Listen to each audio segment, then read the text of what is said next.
बिस्मिल्लाहिर्रहमानिर्रहीम। अस्सलामु अलैकुम वरहमतुल्लाहि वबरकातुहू। कभी सोचा है कि जब ज़मीन कांपती है, आसमान बरसता है और आजमाइश हर घर पर साया फिगन होती है, तो आखिर क्यों?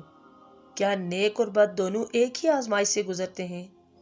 महबूब खुदा इमामुल अंबिया हज़रत मोहम्मद सल्लल्लाहु अलैहि वसल्लम ने फरमाया, जब अल्लाह किसी कौम को अजाब देना चाहे तो वो अजाब उन सब को आ लेता है जो उस कौम में होते हैं।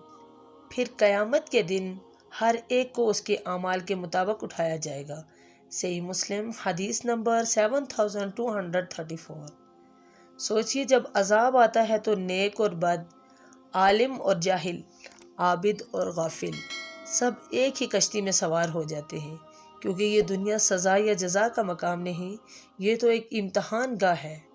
क़यामत का दिन वो दिन होगा जब हर दिल की किताब खोल दी जाएगी, हर आँख के आंसू गवाही देंगे और हर अमल बोलेगा।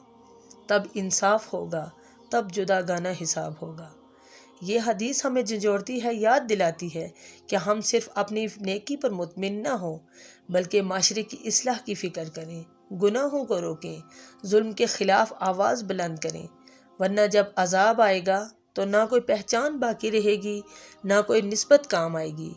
तो आइए नेकी को आम करें, गुनाहों से बचें और अपने अमल को ऐसा बनाएं कि क़यामत के दिन हम उन चेहरों में हों जिन पर नूर हो और जिन्हें अल्लाह ताला के अर्श का साया नसीब हो। याद रखिए, दुनिया की मुसीबत आर्जी है, लेकिन क़यामत का इंसाफ हमेशा हमेशा के लिए है।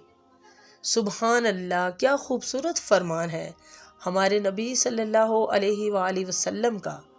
अगर आपको ये पैगाम अच्छा लगा हो तो इसे दूसरों तक ज़रूर पहुंचाएं, क्योंकि शायद आपका एक शेयर दूसरों की ज़िंदगी और दूसरों का दिल बदल दे।